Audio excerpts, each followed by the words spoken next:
गीता में तो भगवान यही कहते हैं, ये यथा माम प्रपद्यन्ते तांस तथैव भजाम्यहम्। जो जिस प्रकार से मेरा स्मरण करता है, मेरी याद करता है, मेरा भजन करता है, उसी प्रकार से मैं भी उसकी याद करता हूं, उसका स्मरण करता हूं, उसका भजन करता हूं। हाँ जी, मैं भी उसका उसी प्रकार से भजन करता हूं।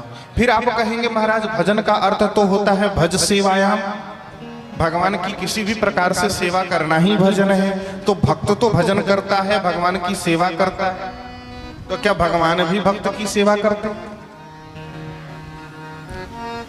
शास्त्र तो कहते हैं हाँ, भगवान भी भक्त की सेवा करते हैं, भगवान भी भक्त की सेवा करते हैं। अनेक प्रमाण हैं। भगवान श्री राम अपनी शरण में आने वाले भक्त से अपनी सेवा कराने में संकोच करते, बहुत सेवा नहीं कराते, पर भगवान की इच्छा होती है इसकी मैं कितनी सेवा करूं, इसका कितना भला कर दूं, इसका कितना कल्याण कर दूं, इसे क्या नहीं दे है जी।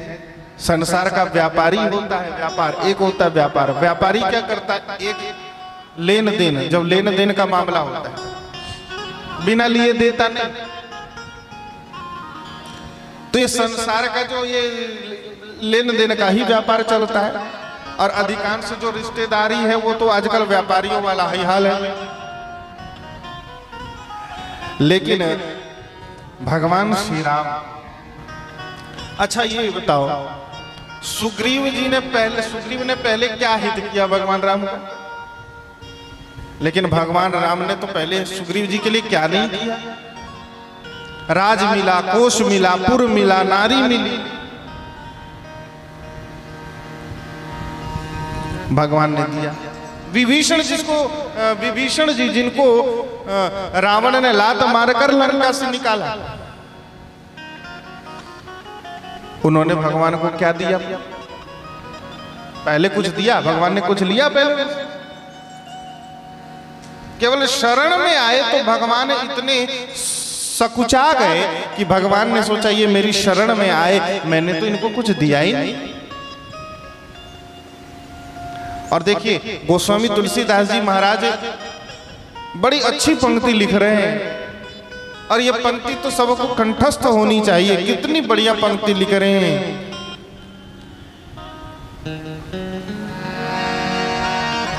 जोई संपत्ति शिव राव नहीं, दीन दिए 10 मान,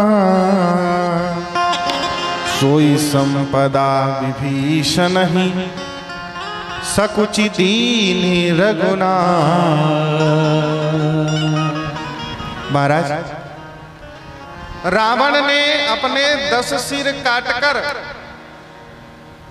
शंकर भगवान को प्रसन्न किया, तो शंकर भगवान ने जितनी संपत्ति रावण को दी, विभीषण जी को भगवान श्री राम ने बिना कुछ काटे, बिना कुछ त्याग किए ही वो सब कुछ दे दिया। विभीषण से कहा क्या कि तुम अपना फलाना दे दो, ठिकाना दे दो, कुछ कहा? भगवान ने कुछ नहीं कहा। न सिर काटना पड़ा, न शरीर का कोई अंग काटना पड़ा, न विभीषण 5-10 किलो रसगुल्ला लेकर भी थोड़ी आए थे भगवान की शरण में। अरे जो विपत्ति में पड़ा होता है वो क्या मिठाई लेकर जाने की सोचता है क्या? जो विपदा में पड़ा होता है वो मिठाई लेकर कहीं नहीं जाता, वो तो अपने प्राण की रक्षा के लिए वो तो आश्रय दाता के यहाँ तुरंत पहुंच जाता है। जिस प्रकार जिस परिस्थिति में होता है उसी परिस्थिति में वहां पहुंच जाता है। तो महाराज विभीषण जी भगवान के पास पहुंचे, भगवान को क्या उपहार दिया? कोई गिफ्ट दिया? कुछ नहीं दिया। पर भगवान ने क्या दिया? भगवान ने जो संपत्ति रावण को भगवान शिव ने दी थी, 10 सिर देने के बाद वो सारी संपदा रघुनाथ जी ने ऐसे ही विभीषण जी को प्रदान कर दी। और देखो विभीषण जी को संपदा तो प्रदान कर दी, लंकेश कह दिया। बंदरों ने पूछा, बानरों ने पूछा कि प्रभु ये बताओ, अभी तक हमने रावण को मारा नहीं, अभी हम रावण को जीत नहीं पाए हैं। कदाचित ऐसा हो यदि रावण को हम जीत न पाए, आपने विभीषण को लंकेश तो घोषित कर दिया, लंका का राजा तो घोषित कर दिया, पर प्रभु ये बताइए यदि भविष्य में हम रावण को यत्किंचित न जीत सके तो फिर आपकी वाणी का क्या हो? भगवान ने कहा कि देखो, श्री राम की वाणी का यही महत्व है कि श्री राम जो कहते हैं सो करते हैं।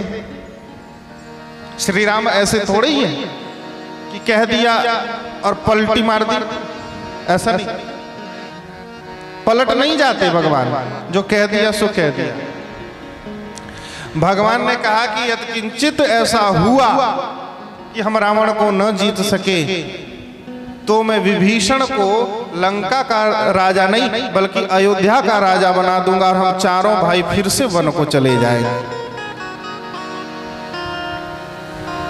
ये त्याग की भावना, ये देने की भावना और किसी स्वामी में नहीं। तो भगवान अपने भक्त की सेवा के, तो भगवान संकोच करते, इसे क्या नहीं दे दूं, अभी तो लंका का राज्य ही दिया, रे कुछ नहीं दिया। जो शरणागत में आता है भगवान उसे सोने की लंका देने के बाद भी ये सकुचाते हैं कि इसे हमने कुछ दिया ही नहीं अभी। तो महाराज ये बताओ, ऐसा स्वामी कोई दूसरा है? ऐसा कृपालु कोई दूसरा है? ऐसा भक्त वत्सल कोई दूसरा है? नहीं है। तो इसलिए ना भगवान श्री राम के स्वभाव को देखकर बड़े से बड़ा शत्रु भी बैरियू राम बड़ाई करे, बड़े से बड़ा जो बैरी भी है, शत्रु भी है, वो भी राम जी की बड़ाई करता है, प्रशंसा करता है। धन्य है श्री राम, धन्य है श्री राम। यहां तक कि पाछे रावण दूत पठाए। रावण जब विभीषण की शरणागति हुई, भगवान के शरण में आए विभीषण, तो रावण ने शुक को भेजा कि जाकर पता लगाओ वहां हो क्या रहा है। और जब विभीषण जी को भगवान ने लंकेश घोषित कर दिया, हृदय से लगा लिया, तो देखो प्रभु की भक्त वत्सलता को देखकर ये रूप, कपट रूप धारण करके आया हुआ था, अपने असली स्वरूप में आ गया।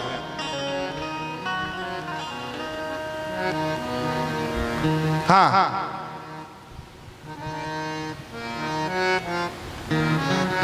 अति सप्रेम का बिसरी दुराऊ, धन्य है धन्य है धन्य है कह के अपने असली रूप में प्रकट हो गए। कहने का आशय मेरा यही है कि प्रभु श्री राम की स्वभाव को जब देखा, प्रभु श्री राम की भक्त वत्सलता को जब देखा, शरणागत के प्रति उनके दिव्य स्वभाव को, समर्पण को जब देखा, शत्रु भी शत्रुता का त्याग कर बैठा। महाराज ये श्री राम का स्वभाव है। हाँ, अरे भैया, अकड़े रहना कौन सी बड़ी बात है? उसने तुम्हें 2 घूंसा मारा, तुमने उसे 2 घूंसा मार दिया, कौन सी बड़ी बात है? झगड़ा बढ़ाने के लिए झगड़ालू बने रहना कौन सी बड़ी बात है? लेकिन वो कहावत है ना कि भैया झुकते तो वही हैं जिनमें जान होती है, पर अकड़ तो मुर्दों की पहचान होती है।